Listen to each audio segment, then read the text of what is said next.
감사하신 주님. 오늘 또 진리의 말씀으로 우리가 진정 화를 피하고 저주를 피할 수 있는 인생이 되게 해 주시옵소서. 예수 그리스도 이름으로 기도합니다. 아멘. 오늘 주시는 말씀을 찾아서 교독으로 봉독하도록 하겠습니다. 구약성경 이사야서 33장 1절부터 12절의 말씀입니다. 구약성경 가지고 계신 분들은 1005쪽을 펴주시기 바랍니다. 이사야서 33장 1절의 말씀을 제가 먼저 읽겠습니다. 너 학대를 당하지 아니하고도 학대하며 속이고도 속임을 당하지 아니하는 자여 화 있을진저 네가 학대하기를 그치면 네가 학대를 당할 것이며 네가 속이기를 그치면 사람이 너를 속이리라.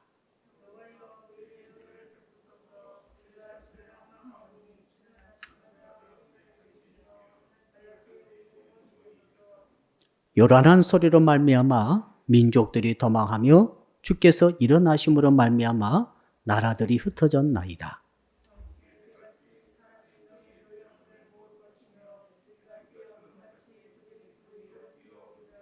여호와께서는 지극히 존귀하시니 그는 높은 곳에 거하시며 정의와 공의를 시온에 충만하게 하심이라.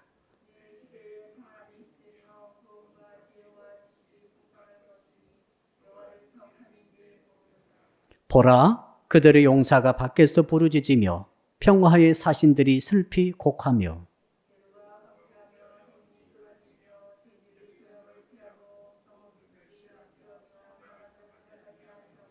땅이 슬퍼하고 쇠전하며 레바논은 부끄러워하고 마르며 사로는 사막과 같고 바산과 갈멜은 나뭇잎을 떨어뜨리는 도다.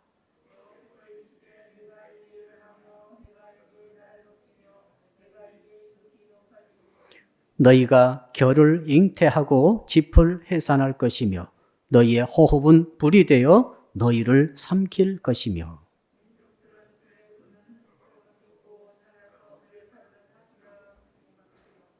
아멘. 오늘 주신 말씀을 제목을 한번 따라하겠습니다. 화를 피하는 신앙을 가집시다. 우리 옆 사람 인사합시다. 화와 저주는 피하고 봅시다. 예. 화, 여기서 말하는 화는 화낸다는 화가 아닙니다.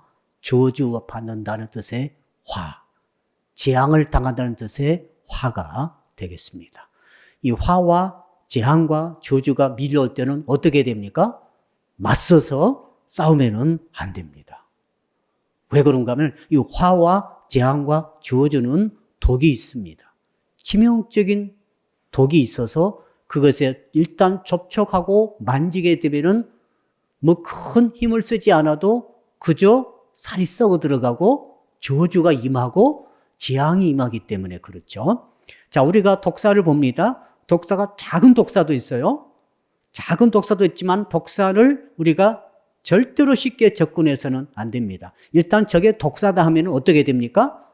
일단 피하고 보는 것이 최고 좋은 수입니다. 왜 그렇습니까? 독사는 이빨에, 이에 독을 품고 있기 때문에 그렇죠.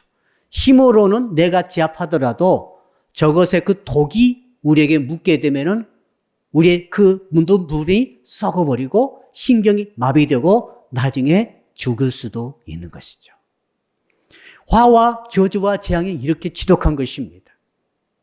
오늘 본문에 보게 되면은 1절 처음에 보니까 화 있을진저라고 되어 있지 않지만은 원어 성경에는 화 있을진저가 제일 첫머리에 나옵니다. 28장부터 33장까지 7장에 걸쳐서 32장만 빼고 6번에 걸쳐서 제일 첫 마디가 원어 성경에는 화 있을진저, 화 있을진저, 화 있을진저 6번 쭉 나옵니다.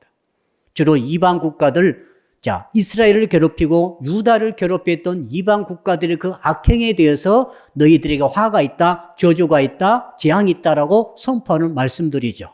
뿐만 아니라 유다의 잘못과 유다의 죄에 대해서도 똑같이 말씀하고 계십니다. 너에게 화가 있다, 저주가 있다, 재앙이 있다라고 말씀하십니다. 화 있단 말은 그 자체는 무슨 말입니까? 정말로 슬프구나. 정말 이 일은 절대로 겪어서는 안 되는데 겪고 말았구나. 이런 탄식의 감탄사가 되겠습니다. 자, 이 배경을 잠깐 살펴봅시다. 지금 유다 나라에 아수르 대군이 쳐들어왔습니다. 쳐들어오니까 히스기야 왕이 어떻게 했습니까? 처음에는 금을 곡물로 바칩니다. 온 나라의 금을 전부 다 모아가지고 백성들의 금을 다 모으고 심지어 이 성전의 기둥에 붙어있는 모든 금까지 다 떼어가지고 막대한 양의 곡물을 사네립 왕에게 바칩니다. 뭐 하려고 바쳤겠어요? 제발 우리나라를 건들지 말고 좀 돌아가 주십시오. 이것 드시고 돌아가십시오. 어마어마한 금을 줬을 것 같습니다. 자, 사네립이 어떻게 합니까? 이 금을 꿀꺽 삼키고는 안 된다 하고 다시 공격해가지고 다시 예루살렘을 2차로 침공해서 포위해버리고 말았습니다. 이 위기에 접해서 사네립이 그때 비로소 하나님 앞에 나가가지고 울면서 기도하죠. 살려달라고, 구원해달라고, 은혜 베풀어달라고 간절히 간구합니다. 그래서 이사야 선지자가 하나님의 말씀을 듣고 오늘 이사야서 33장의 말씀을 선포하는 것입니다. 화 있을진저, 지금 너의 나라를, 유다 나라를 공격하고 있는 이 아수르에 대해서 너희들은 화가 있다라고 하나님의 말씀을 대언하고 있는 것이죠. 동시에 중간에 7절 같은 데 보게 되면 이제는 유다 너희들에게도 화가 있다라고 동시에 같이 말씀하고 있죠. 동시에 누구를 할까요?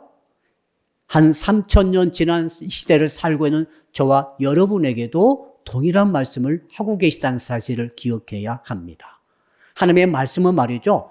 자, 현장에 있는 그 사람에게 해당되는 말씀이기도 하지만은 후대에 그 말씀을 읽고 있는 성도들에게도 해당되는 그 똑같은 말씀인 줄로 믿습니다. 하나님의 말씀은 진리이기 때문에 그런 줄로 압니다.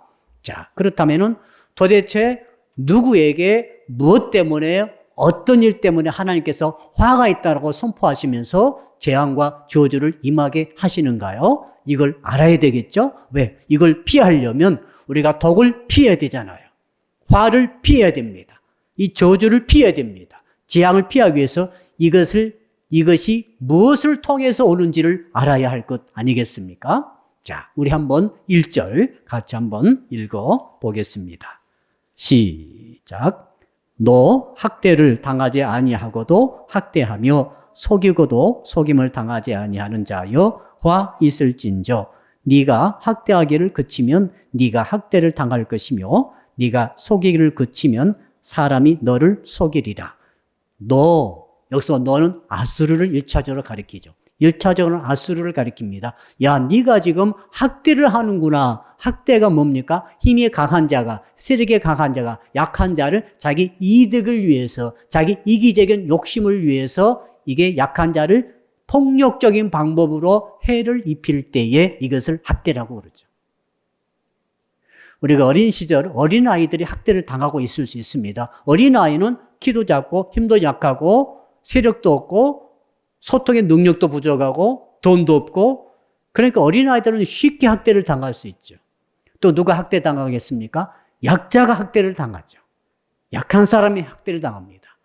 이 강아지들도 약한 강아지를 집중적으로 공격해요. 닭장에 닭을 보니까 옛날에 보니까 가장 정말 비리비한 그 약한 병아리를 중병아리 조금 컸지만은 다 큰 닭들이 집중적으로 공격해요. 학대지요. 여러분 국가적도 마찬가지 아닙니까? 우리나라가 옛날부터 일본과 중국의 그 등살에 끼어가지고 얼마나 학대를 많이 당했는지 우리나라 역사를 보게 되면은 눈물 없이는 읽을 수 없고 분노가 일어나가지고 더 이상 참을 수 없는 지경에 이르게 되는 것이죠. 엄청난 학대를 당했습니다. 자, 지금 그러니까 이 유다라고 하는 작은 나라를 아수르가 강력히 와가지고 지금 불법으로 부당하게 폭력적인 방법으로 학대하는 것에 대해서 화가 있다는 거죠. 그러므로 성도 여러분, 우리는 학대를 피해야 됩니다. 아멘. 학대는 피하고 봐야 됩니다. 한번 따라 할까요? 학대는 피하고 봅시다. 자, 학대는 누구에게 쏟아붓는 것입니까? 약자. 여러분보다 약한 자를 여러분은 조심해야 됩니다. 우리는 나보다 강한 자를 상당히 조심하죠? 그런데 오늘 본문에는 너 학대하는 자요. 학대하는 자가 학대를 받는다 그랬고 거짓말로 배신하는 자가 거짓말로 배신을 당한다 이렇게 말씀하고 있죠. 무슨 말입니까? 그러므로 우리는 나보다 약한 자 만날 때 나도 모르게 학대할 수 있어요. 옆 사람 바라보고 인사합시다. 내가 혹시 당신을 학대하지는 않았습니까? 용서해 주십시오. 용서를 빌어야 됩니다. 혹시 어린아이를 약하다고 학대하면 용서해야 됩니다. 예. 혹시 동물도 학대할 수 있습니다. 동물은 진짜 말도 못하고 약하기 짝이 없죠. 동물도 무서운 도사견은 학대 못합니다. 물릴까 봐.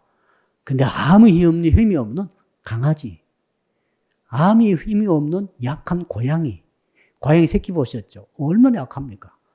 근데 고양이 새끼의 머리를 들고 다니면서 흔들고 다니는 아이들을 본 적이 있습니다. 이게 뭡니까? 학대 아니겠습니까? 학대하면은 학대받습니다. 학대하는 것은 독과 같아요. 이것은 뭘 불러일으킵니까? 화와 저주를 불러일으킵니다. 우리나라를 학대한 자들은 저주받을 거예요. 틀림없어요. 역사가 돌아가면서 저주받게 돼 있어요. 우리나라를 학대하던 일본이 어떻게 됐죠? 세계 최초로 원자폭탄을 2방이나 맞았던 유일한 민족이 일본 사람들이에요. 예. 히로시마와 나가사키. 제가 나가사키에 가봤더니 너무너무 비참합니다. 건물이 녹아버렸어요. 콘크리트가 녹아가지고 있어. 얼마나 뜨거웠던지. 그러니까 그 속에 있는 사람은 날아가 버리는 것이죠. 몇 분 만에 타서 날아가 버려요. 저는 일본 사람들에게 이런 말 하기는 미안합니다만은, 그러나 그들이 우리 그때 당시 조선을 얼마나 학대했는지, 얼마나 많은 젊은이들 죽였는지, 군인으로, 정신대로. 저는 거기에 대해서 하나님께서 역사 속에서 반드시 학대받도록 하신다고 저는 믿습니다. 미국이 조심해야 되죠. 너무나 많은 나라에서 전쟁을 일으키면서 수많은 이 나라뿐만 아니라 수많은 세계 민족 중에 상대적으로 학대하는 경우는 없는가를 생각해야 돼요. 정치가든 그것을 생각해야 되는 거죠. 자, 두 번째 또 저주가 뭐라고 나와 있습니까? 거기 보니까 거짓말이 나와 있는데 원래 원어는 배신을 말해요. 약속을 어기는 거. 약속을 어김으로 상대방을 학대하는, 괴롭히는 그런 행위가 뭡니까? 이것은 화와 저주와 재앙을 불러일으키는 독이다 이거죠. 맹독이다. 그 아수르 너희들이 지금 히스기야와 약속했습니다. 엄청난 금을 받아먹고 약속해서 이제 간다고 갔어요. 가다 말고 다시 온 거예요. 그리고 2차로 포위해가지고 이제 아주 죽이려고 하고 있으니 여기에 대해서 하나님께서 너 배신자야. 학대자야. 네가 학대받을 것이고 네가 배신을 당할 것이다라고 하나님의 말씀을 이사야 선지가 선포함으로 지금 히스기야가 이걸 듣고 있는 거죠. 백성들이 듣고 있으면서 저 아수르가 이제 곧 어떻게 되겠구나. 학대를 받는 처지에 떨어지겠구나. 곧 배신당해가지고 멸망하겠구나 라고 깨달을 수가 있었습니다. 역사는 말해주고 있죠. 실제로 누가 와서 저 강력한 아수르를 학대합니까? 바벨론의 신흥강국이 갑자기 일어나더니 그 강력한 대제국 산한 군대를 건너로 했던 아수르를 학대해버립니다. 이제 위치가 바뀌어버리는 것이죠. 죄악 맺어놓고 죄악을 싹 어기고 바로 그날 저녁에 들어와서 싹 쓸어버립니다. 놀라운 일이 일어나는 것이죠. 성경 말씀은 지금도 우리에게도 진행되고 있는 줄로 믿습니다. 그러므로 우리는 나보다 약한 자 만났을 때 조심해야 돼요. 나보다 없는 자, 나보다 약한 자, 나보다 가련한 자, 나보다 뭔가 부족한 자. 우리는 장애우들을 만날 때 조심해야 됩니다. 함부로 할 수 있는 거죠. 나도 모르게. 뭔가 성격적인 결함이 있는 자, 뭔가 약점이 있는 자, 뭔가 잘못된 자. 이 사람들을 굉장히 조심해야 됩니다. 우리 선생님들은 너무너무 조심해야 됩니다. 다 약자들 아닙니까? 예. 우리 목사들도 조심해야 되죠. 예.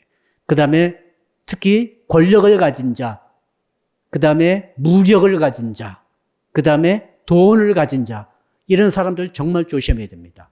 그들은 더 이상 그들 위에 없다 할지라도 하나님이 그 위에 계십니다.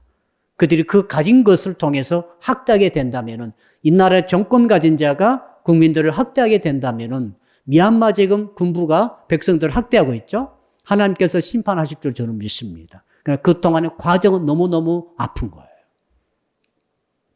자, 이렇게 하나님께서 학대를 하신다고 그랬는데, 학대를 한 자에게 학대로 갚아주시고 배신자에게 배신으로 갚아주신다고 말씀하셨는데, 그렇다면은, 자, 구체적으로 그들이 받는 화와 저주와 재앙의 모습이 7가지로 쫙 설명되고 있습니다.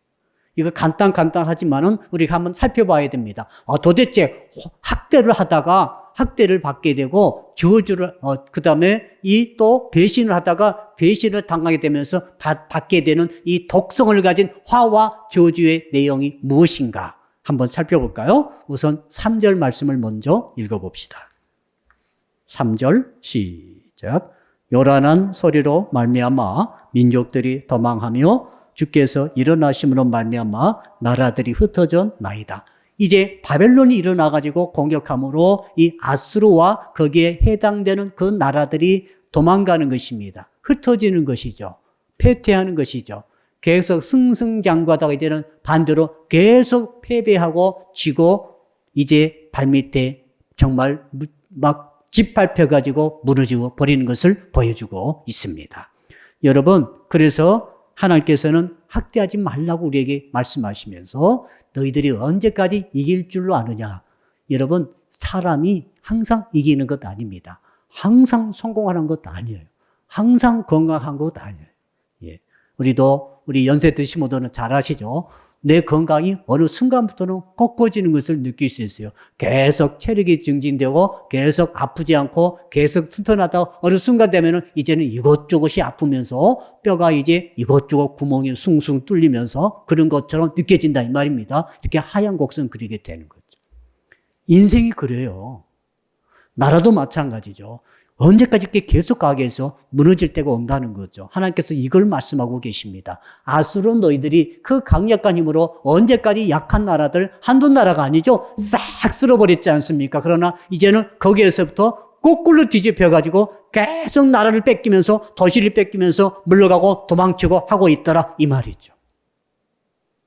그러므로 우리는 어떻게 되겠습니까? 잘 나갈 때 더욱더 겸손으로 진리로 행해야 할 줄로 믿습니다. 한번 따라 할까요? 잘 나갈 때 잘합시다. 건강할 때 그 건강으로 좋은 일 하시기를 축복합니다. 돈이 있을 때 그 돈으로 좋은 일 하시기를 축복합니다. 우리 청년들은 아직 미모가 있을 때 잘하세요. 미모가 언제까지 계속될 줄 아십니까? 오늘 귀한 우리 예쁜 청년들이 오셨는데 우리 남자건 여자건 우리 예쁠 때, 청년 때 정말 그 젊음을 통해서 그 헛된 것에 쓰지 마시고 젊을 때 좋은 일에 쓰시기를 바랍니다. 젊을 때 주를 위해서 참 헌신을 한다는 것은 굉장한 의미가 있다고 저는 믿습니다. 왜 그런지 아십니까? 젊으면 두 번 다시 오지 않습니다. 물론 제가 해외 선교사 가서 보니까 젊을 때 오신 분들이 계세요. 저도 그때 속했었죠.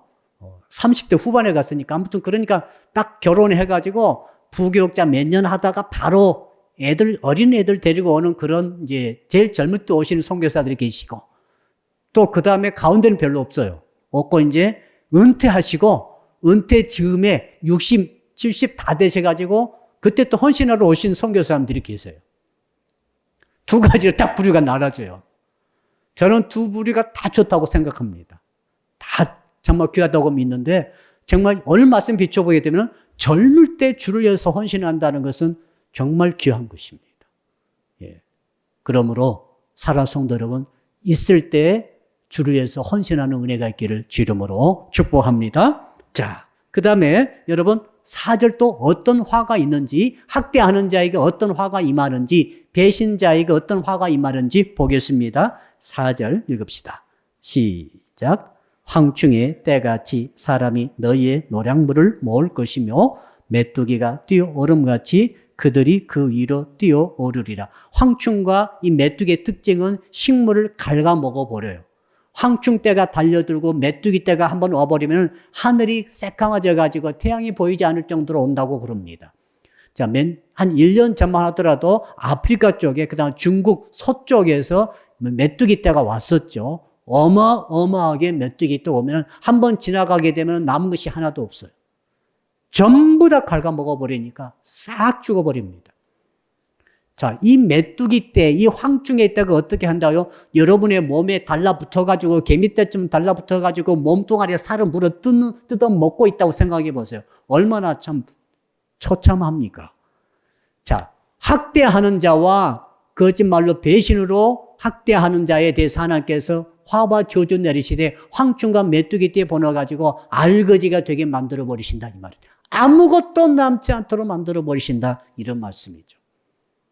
우리는 학대를 통해서 돈을 벌고 부를 얻으며 권력을 얻고자 하는 자의 종말을 확실히 알고 있어야 되겠습니다. 하나님이 그렇게 갚아주신다는 의미가 되죠. 자, 여러분 이제 7절 말씀을 읽어볼까요? 7절 어떤 저주의 모습이 있는지 7절 시작.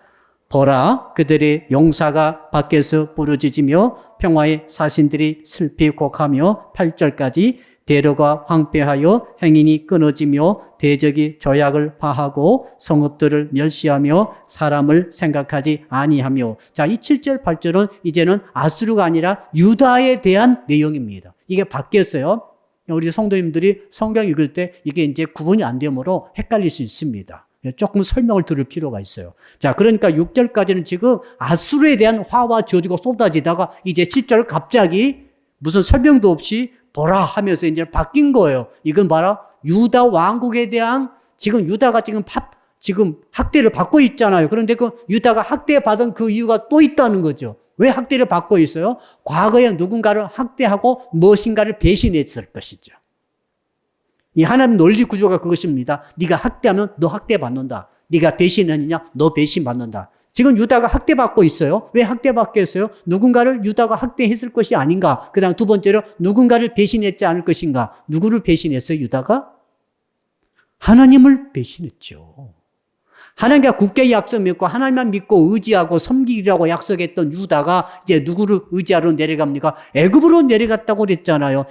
이 애굽으로 내려가가지고 애굽과 죄악을 맺고 든든한 죄악을 맺고 애굽이 이제 모든 것을 해주겠다고 약속을 받고 돌아온 이 과정에 대해서 하나님께서 학대받도록 하시고 배신당하도록 하셔서 이제 누가 배신합니까? 아수르하고 이렇게 불가침 죄악 맺어놓고 또 배신당하잖아요. 그리고 이제 아수르가 이제 군대 쳐들어와서 완전히 배신하고 학대를 자행하고 있지 않습니까? 그래서 7절, 8절은 유다에 대한 말씀이에요. 저는 이 말씀 읽으면서 우리가 지금 영적으로는 유다 아닙니까? 영적으로는 하나님의 백성이죠? 자, 우리 하나님의 백성된 저와 여러분들이 이렇게 우리에게도 적용되는 말씀으로 심각하게 받아들여야 할 줄로 믿습니다. 우리는 하나님을 학대해서는 안 돼요. 우리는 때때로 하나님을 학대하죠. 여러분 가운데 혹시 어릴 때 엄마를 학대하신 분 계십니까? 손 들어보세요. 엄마를 학대했었다. 엄마가 밥 좀 먹어. 안 먹어! 나 계속 굶을 거야. 입 팍 이렇게 띠띠발 나와가지고 학교로 가는 거야. 엄마 가슴 아파라고 엄마를 학대하는 자들 회개하시라. 엄마가 얼마나 약자예요. 엄마는 약해요. 엄마는 강하지만 동시에 굉장히 약해요. 그 엄마의 속을 긁고 아빠의 속을 긁었던 자식들은 엄마와 아빠, 부모를 학대하는 자예요. 반대예요, 지금. 자, 또 어릴 적에 혹시 학교에서 학대받은 경험이 있을 거예요. 선생님에게 학대받을 수도 있겠죠. 또 좀 강한 친구들한테 학대받은 경우도 굉장히 많아요. 그것도 은근히 정신적으로 학대하는 친구도 있고 구체적으로 학대하는 친구들도 있죠. 그래 가끔 이제 요즘에 신문에 보게 되면은 학폭으로 과거가 다 드러나가지고 완전히 신세를 망쳐버리는 사람들이 지금 드러나고 있죠. 전부 다 핸드폰이 있어가지고 다 찍혀가지고 지금은 그렇습니다. 조심해야 되죠. 하나님을 이스라엘이 학대한 거예요. 어떻게 하나님을 학대할 수 있습니까? 하나님이 누구십니까? 아버지 하나님, 어머니보다 더 큰 사랑을 가지고 끝까지 자식을 돌보기 위해서 당신의 아들까지 바쳤던 그 하나님의 마음을 어떻게 여러분 배신하고 하나님을 학대하는 것으로 지금 나가고 있는 것 아니겠습니까?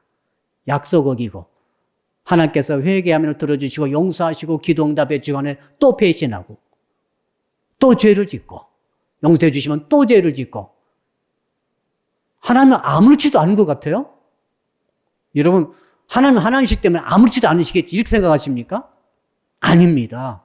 하나님은 우리 어머니들이 그 자식 때문에 괴로워했던 것보다 훨씬 더 헤아릴 수 없는 많은 괴로움을 하나님이 마음속으로 품고 아파하고 계시다는 것을 우리가 인정을 하셔야 돼요. 한번 따라 할까요? 하나님을 학대하지 않겠습니다. 죄 지으면 하나님을 학대하는 거죠. 예수께서 십자가에 못 박혀서 죄를 용서해 주셨는데 또 죄를 지어요. 또 죄를 지어요. 또 이상한 마음을 품고 이상한 행동을 하고 이상한 선택을 하고 이상한 또 생각을 하면서 고집하고 이런 모든 것들은 하나님을 학대하는 것이다. 학대하는 자는 학대를 받으리라. 배신한 자는 배신을 당하리라. 그 유다가 지금 그거 아닙니까? 애굽에 내려가가지고 그 하나님께서 다 지켜주시겠다고 얼마나 많이 말씀하셨습니까? 자, 이사야가 활동했던 아하스 왕 때부터 계속 말했는데 그때는 절대로 하나님께 기도도 하지 않았어요. 의지하지도 않았어요. 그리고 세상적으로 계속 신경 쓰고 세상 나라를 의지하고 그러니까 얼마나 하나님께서 학대받으셨겠어요.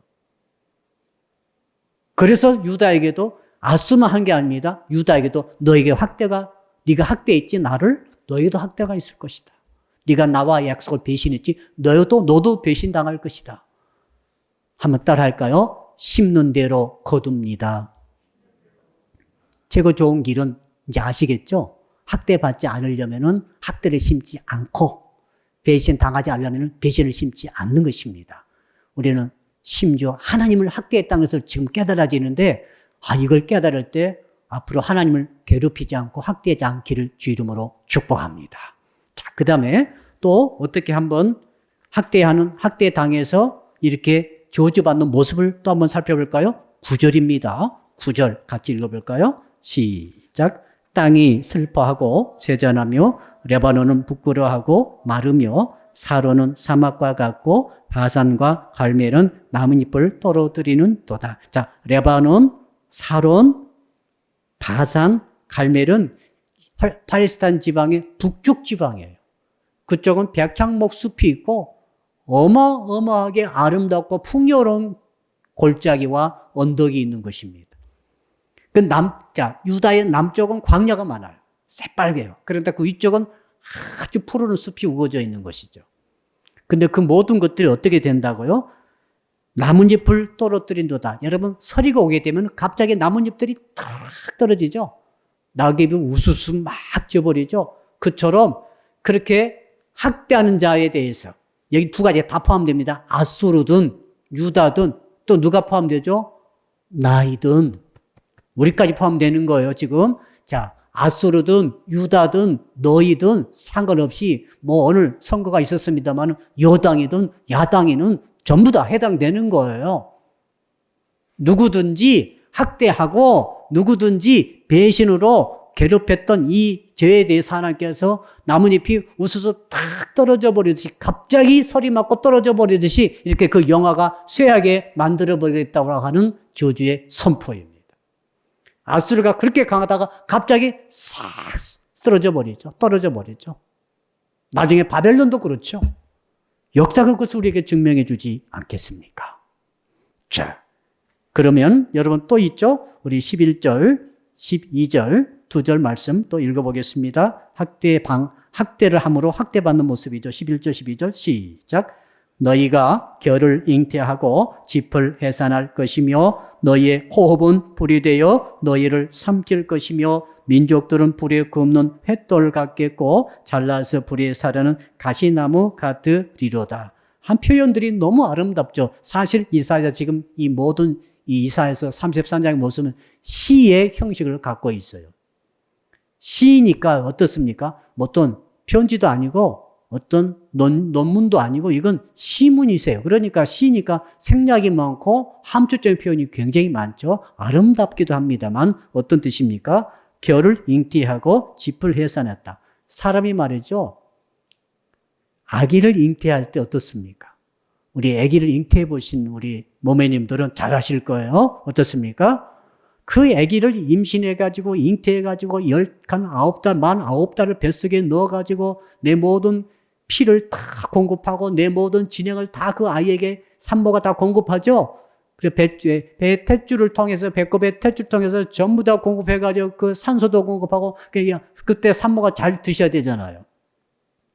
또 너무 먹어서 커지면 곤란하다고 합니다만 아무튼 내 피를 빨아먹는 이 생명체가 내 속에서 자란다는 것은 남자들은 경험할 수 없는 여성들만 잉태하신 여성들이 경험하는 놀라운 경험이죠. 그때 정말로 내 모든 피를 빨아먹고 그 생명이 살도록 해서 잉태하고 하다가 그 다음에 출산할 때 어떻게 합니까? 출산할 때는 목숨 걸고 출산을 하는 거죠. 지금이야 병원 가지만은 지금 수술해서 날 수도 있습니다만 옛날에는 출산하다가 많은 여성들이 돌아가셨어요. 사망률이 대부분이 젊을 때 다 죽었어요. 여성들이. 또 그때 사망률은 아이 때 많이 죽었어요. 애기 낳다가 많이 애들이 죽는 거죠. 엄마들이 죽었습니다. 여러분, 그러니까 생명 걸고 해산하는 거죠. 자, 이렇게까지 힘을 써가지고 너희들이 그렇게 잉태하고 피와 진액을 다 빨아먹히면서 그 심혈을 생명을 걸고 출산까지 딱 해놓고 보니까 뭐가 나왔어요? 자식이 나온 게 아니라 생명체가 나온 게 아니라 빈 껍질 겨가 나왔다 이거예요. 겨가. 아무짝에도 쓸모도 없는 껍질을 벗겨버리는 그 날아다니는 겨가 나왔고 그 다음에 뭐가 나왔다고 그랬습니까? 지푸라기가 해산되었다. 생명 걸고 노력한 결과가 지푸라기가 돼버렸다. 겹밖에 안 남았다. 이유가 뭡니까? 너 화당해서 그래. 왜 화당했습니까? 너 학대했지. 너 배신했지 않아. 너 약한 자를 괴롭혔지 않아. 그거예요. 그러니까 이 말씀의 시적 표현입니다만은 너무너무 가슴 부딪히는 거죠. 또 이쪽 뭐라고 그랬습니까? 너의 호흡은 불이 되어 너희를 삼킬 것이라. 우리 숨을 쉬죠? 자, 우리 숨을 내쉬고, 또 뱉어내고, 들이마시고, 들숨과 날숨을 왔다 갔다 하면서 숨을 쉬고 있습니다. 우리는 숨을 쉬어야 살 수 있습니다. 그래서 열심히 숨을 쉬고 있죠. 하루에 단 1분도 쉬면 안 됩니다. 계속 30년 사신 분들은 30년 동안 한 번도 숨을 멈추지 않았죠. 계속 지금 쉬고 있는 거죠. 살려고 숨 쉬고 있는데 오늘 말씀 보니까 네가 숨을 내쉬었는데 그 내쉰 숨에서 불이 나오리라. 갑자기 영가리 영화가 생각납니다. 영가리가 불을 확 토하잖아요. 저 누가 그거 만들었는지. 근데 지금 무슨 말인가 하면 네가 살려고 날마다 숨을 들이마시고 쉬고 들이마시고 쉬고 뱉어내고 들이마시고 하다 보니까 뱉어낸 것이 불이 돼가지고 그 불이 어디로 갑니까? 내 속에서 불이 나와가지고 나를 태워버렸다 이거죠. 나는 이것을 불태워버리려고 확 입으로 막 뭐라고 그래가지고 불을 토해내는데 이것이 타버린 것이 아니라 이 불이 뺑 돌아와서 나를 태워버리더라 이 말이죠. 아수르가 악을 가지고 악한 마음 가지고 유다를 배신하고 유다를 쓸어버리려고 불을 토해버렸는데 그 불이 돌에 자기가 와가지고 자기가 다 타버렸죠. 언제 그랬습니까? 그 사내립 왕이 그 왕의 18만 5천 대군이 하루 저녁에 불타 죽어버렸죠. 자기들의 강력한 세계 최강의 군대를 가지고 이렇게 불을 토하듯이 예루살렘을 통째로 태워버리려고 포위하고 있었는데 하룻밤 사이 하나님께서 천사가 동원돼가지고 다 죽여버렸지 않습니까? 자기 불로 자기가 타 죽어버리는 꼴이 됐지 않았습니까?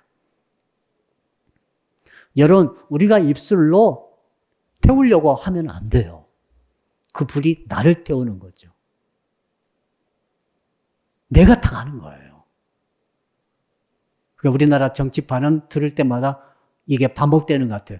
여기서 불을 토하고 여기서 불을 토하다가 자기 이제 그 불을 뒤집어 쓰는 거죠. 아무튼 우리가 그것을 보고 지금 다니고 살고 있습니다. 우리는 그러서는 안 돼요. 저는 성도 여러분들이 평생 동안 단 한 번도 상대방을 태워버리기 위해서 불을 토하지 않기를 주 이름으로 축복합니다. 여러분, 용가리가 아니야. 용가리게 되면 안 되는 거예요. 무슨 불을 토합니까? 생명의 말씀을 토해야지. 축복의 말씀을 토해야지. 우리 성도 여러분, 입만 열면 축복이 나오기를 축복합니다. 그게 진짜 축복이죠. 복이 나오고 생수가 나오고 좋은 말이 나오고 격려의 말이 나오고 사랑의 말이 나오고 입만 열면 좋아한다, 사랑한다, 잘해라, 내가 너를 돕고 있다. 이 좋은 축복이, 너 잘 되기로 하는 축복이만 나와야지. 입만 벌리면 저주가 나오고 입만 벌리면 찌르는 말이 나오고 어떤 사람 입만 벌리면 막 가시가 나오고 찔러요. 자, 거기 보십시오. 뭐라고 되어 있습니까? 12절 보니까 민족들은 불에 굽는 횃돌을 갖겠고, 횃돌은 석회암을 가리킵니다. 자, 그러니까 이 석회암이라는 것이 뭐죠? 석회라는 것이 불에 구웠어요. 부슬부슬부슬해지는 거죠. 좀 굳어있고 딱딱한 돌처럼 보이지만은 딱 치면은 부슬부슬부슬해지는 거예요. 그러니까 이 지금 학대하는 아수르가 가장 의지했던 강력한 군대가 있었어요. 돌처럼 강력한 군대로 보이는데 이게 불에 구운 횃돌처럼 돼가지고 어느 저주를 받게 되니까 부슬부슬해져가지고 18만 5천 명이 한꺼번에 싹 쓰러져 버리더라 이 말이죠. 왜 그랬습니까? 너 학대했기 때문이다. 너 거짓말로 배신했기 때문이다. 이렇게 말씀하시지 않습니까? 또 뭐라고 그랬습니까? 보니까 불에 사르는 가시나무 같으리로다. 자, 가시나무는 뭐가 자랑이에요? 가시가 자랑이에요. 누구든지 달려들면 고슴도치처럼 찔러버리는 거예요. 근데 그 가시나무가 불에 타버렸어요.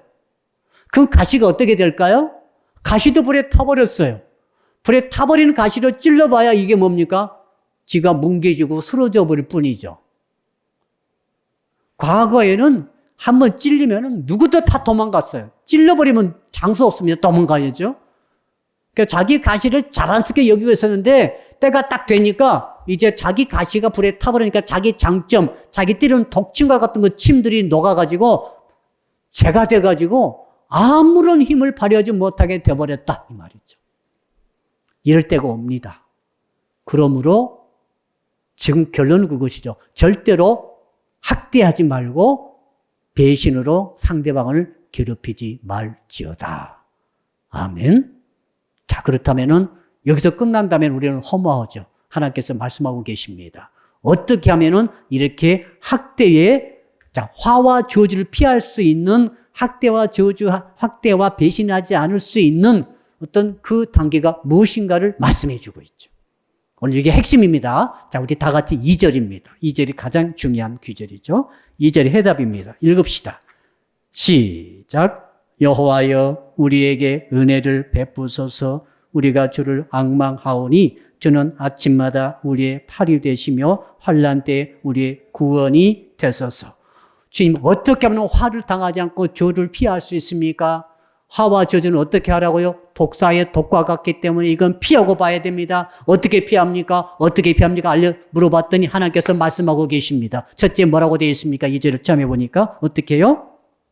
한번 따라 할까요? 은혜를 간구해야 합니다. 하나님의 은혜가 와야만이 피할 수 있다는 거예요.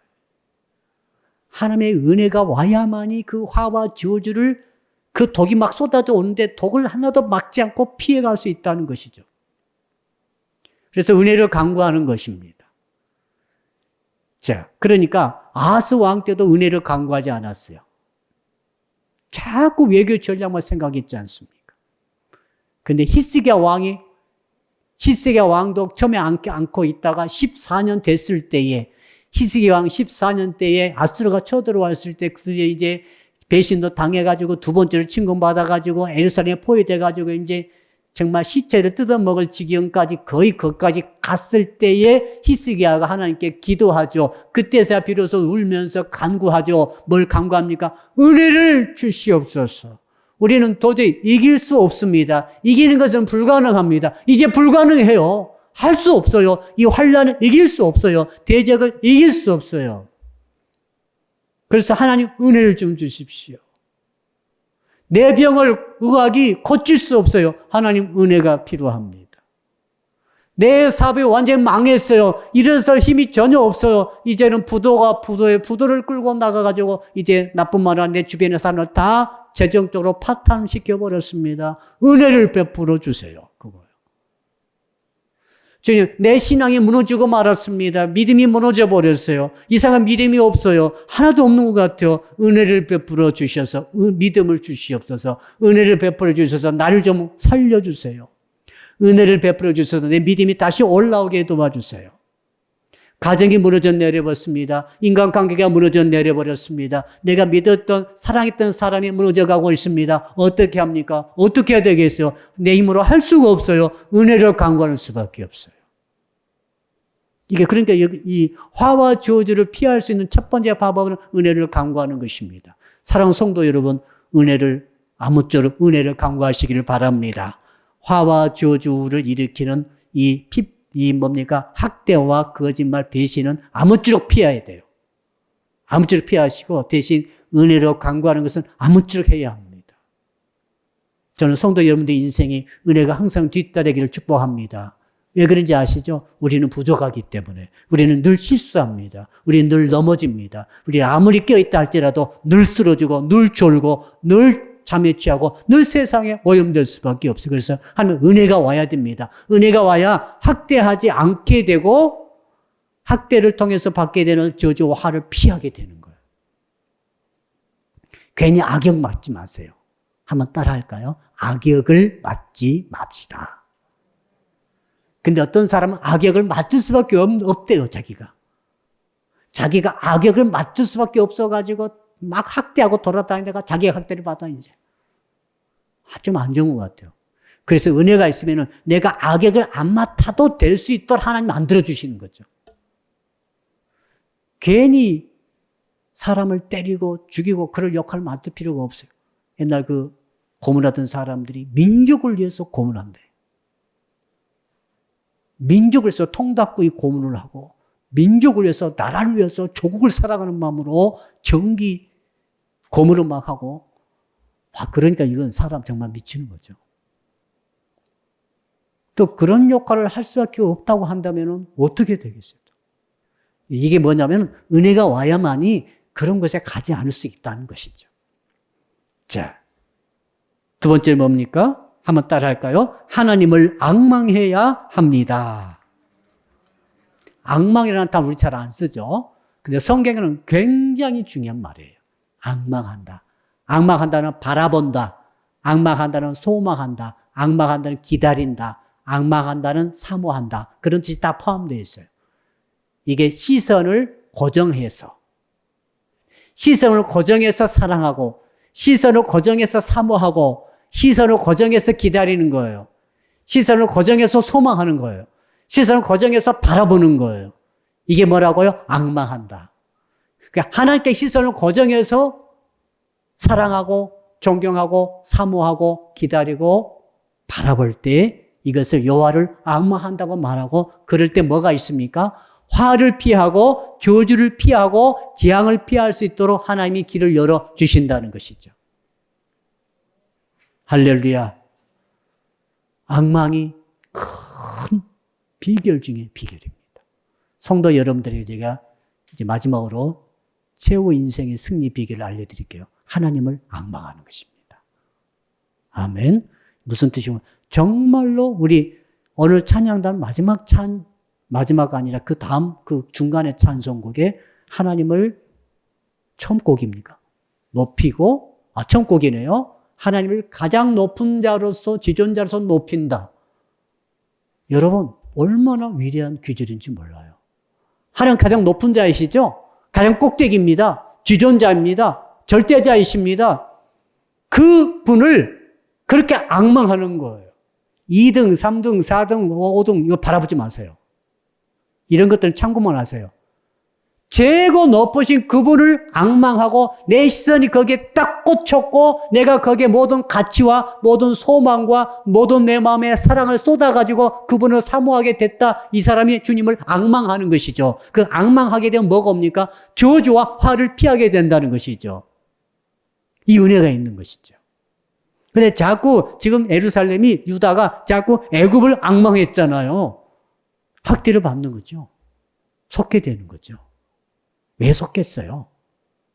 그러나 지존자만 앙망하게 된다면 우리 저와 여러분이 우리 능력이 좀 부족해요. 그렇죠? 완벽하지 않아요. 다 쓰러지고 넘어지고 그런데 이거 아직 우리가 승리할 수 있는 비결은 한 가지밖에 없습니다. 하나님의 은혜를 받아야 됩니다. 하나님의 은혜를 받으려면 하나님을 앙망해야 합니다. 마지막으로 그 구절 한번 읽어볼까요? 앙망하는 자. 우리 5절입니다.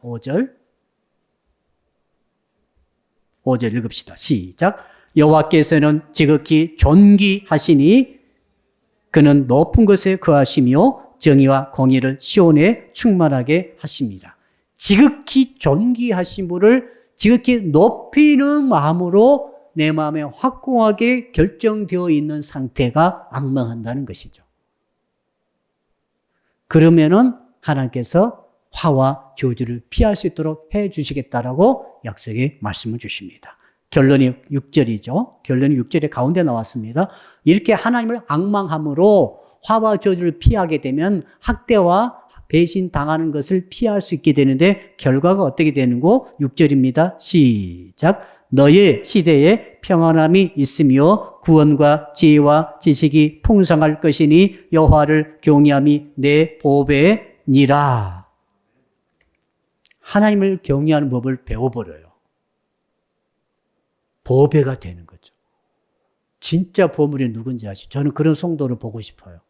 우리 그런 청년들 좀 보고 싶어.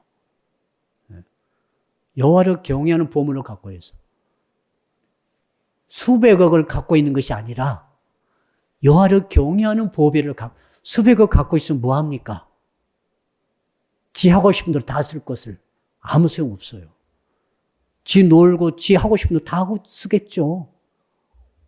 근데 여호와를 경외하는 보물을 갖고 있으면 어떻게 하겠어요? 자, 어떤 자매가 여호와를 경외해. 진짜 여호와를 경외하는 보물을 갖고 있어. 그 사람 돈 있으면은 여호와를 위해서 쓰겠죠. 재능이 있으면은 여호와를 위해서 쓰겠죠. 뭔가 좀 인간관계가 있으면 여호와를 위해서 그 인간관계를 쓰겠죠. 조금이라도 남은 거 있으면 여호와를 위해서 쓰겠죠. 보배예요, 그 사람이. 그 사람은 보물을 갖고 있는 거죠. 자기도 모르게 여호와를 위해서 쓰는 거예요, 이렇게. 수백을 갖고 있고 엄청난 권력과 명예를 다 갖고 있다 합시다. 하나님 나라에 아무 쓸모 없어요. 자기를 위해서 쓰기 때문에. 그러나 여호와를 앙망함으로 여호와를 경외하는 보물을 갖고 있는 자, 이게 보물입니다.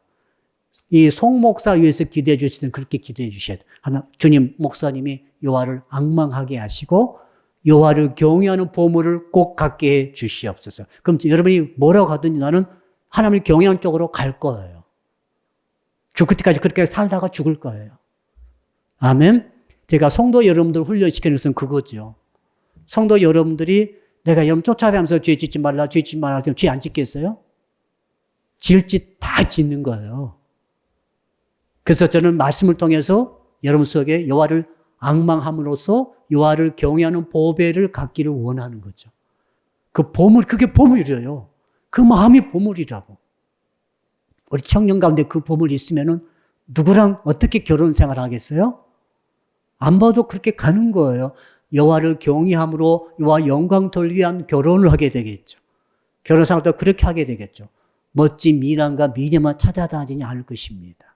조건 좀 부자만 찾아다니지 않을 거예요. 아무 상관없이 하는 나라와. 그러나 여호와를 경외하는 마음이 있는 자, 보물이 있는 자는 그렇지 않아요. 보물을 알아보는 거죠.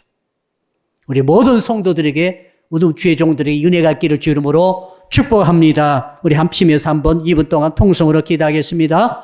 주여, 아버지 하나님 오늘 말씀을 통해서 하나님 화와 저주를 피할 수 있는 길을 알려주시니 참으로 감사합니다. 무엇이 화를 피할 수 있는 신앙이 되겠나이까? 아버지, 오늘 말씀 주니 참으로 학대하는 자, 배신하는 자, 괴롭히는 자, 약자를 괴롭히는 자, 그 자야말로 학대를 받을 것이며 저주를 받는다고, 재앙을 받는다고 말씀하시면서 수없이 한 7가지 걸쳐서 이렇게 받는 재앙과 저주가 엄청난 것을 보여주신 것을 깨달았습니다. 아버지, 이 말씀은 아수르에 대한 말씀뿐만 아니라 유다에 대한 말씀뿐만 아니라 오늘을 살아가는 저에게도 주시는 동일한 말씀인 줄로 믿습니다. 하오니 오 주여, 저희들은 절대로 학대하지 않게 하시고 아버지, 배신함으로 하나님 괴롭히는 자가 되지 않게 도와주시되 하나님을 괴롭히지 않게 하시고 아버지, 부모님을 괴롭히지 않게 하시고 윗사람을 괴롭히지 않을 뿐만 아니라 아랫사람을 괴롭히지 않고 학대하지 않는 저희가 되게 하여 주옵소서. 그러기 위해서는 여호와를 앙망하라고 말씀했사오니 하나님, 여호와 지존자 하나님을 가장 높은 것에 시선을 주님께 고정시키고 하나님을 높이며 하나님을 사랑하며 하나님을 사모하며 하나님을 기다리며 하나님을 위해서 충성다하는 하나님의 말씀을 따라가는 저희들이 하나님을 앙망하는 자들이 되게 하여 주옵소서. 하나님을 앙망하는 자에게 은혜를 베풀어 주셔서 화와 저주를 피할 길을 열어주실 줄로 믿습니다. 무엇보다도 여호와를 경외하는 보물을 갖도록 주께서 주신다고 말씀했사오니 저희 사랑빛교회 모든 성도들과 오늘 설교 듣는 모든 주의 지체들이 여호와 하나님을 참으로 경외하는 보물을 가슴속에 불타게 갖게 하여 주시옵소서. 한 번 더 기도합니다. 코로나19 상황이 더욱더 심각해지므로 우리가 경각심을 가지고 계속 같이 기도하겠습니다. 이번 주일에는 4월 세 번째 주일로, 두 번째 주일로서 하나님께서 은혜 주실 터인데, 특별히 이제 이번 주부터는 깊은 곳이라고 하는 시리즈로 3번에 걸쳐서 말씀 주실 때, 이번 주에는 깊은 곳, 마음을 다스리는 신앙에 대해서 말씀 주실 때, 오늘 말씀, 이번 주 말씀을 통해서 은혜 받게 하시고 성도들을 안전케 하시고 승리케 하여 주시옵소서. 1번만 통성으로 같이 기도합니다. 주여, 아버지 더불어 기도합니다. 코로나19 상황이 속히 종식되도록 주여 도와주시옵소서. 우리 성도들, 주의 자녀들을 지켜주시고 보호하여 주시옵소서. 대신망이 시작됐습니다. 아버지, 아침 기도가 진행되겠습니다. 이 모든 과정 속에 하나님이여 도와주시기를 소원합니다. 이번 주일 예배에 깊은 곳, 마음을 다스리는 신앙에서 주께서 말씀 주실 때 우리 성도들이 은혜 받게 하시고 깨달음 받게 하시고 세임을 얻게 하시고 하나님이여 주께 영광 돌리는 예배가 될 수 있도록 그 예배를 축복해 주시옵소서. 기름 부어 주옵소서. 연약한 성도, 마음이 아픈 성도, 몸이 아픈 성도 고쳐 주시옵소서. 문제 있는 성도 해결하여 주시옵소서. 이끌어 주실 줄로 믿습니다. 감사하며 모든 말씀을 예수 그리스도 이름으로 간절히 기도드리옵나이다. 아멘. 주의 기도로 예배를 마칩니다. 하늘에 계신 우리 아버지, 아버지의 이름을 거룩하게 하시며 아버지의 나라가 오게 하시며 아버지의 뜻이 하늘에서와 같이 땅에서도 이루어지게 하소서. 오늘 우리에게 일용할 양식을 주시고 우리가 우리에게 잘못한 사람을 용서하여 준 것 같이 우리 죄를 용서하여 주시고 우리를 시험에 빠지지 않게 하시고 악에서 구하소서. 나라와 권능과 영광이 영원히 아버지의 것입니다. 아멘.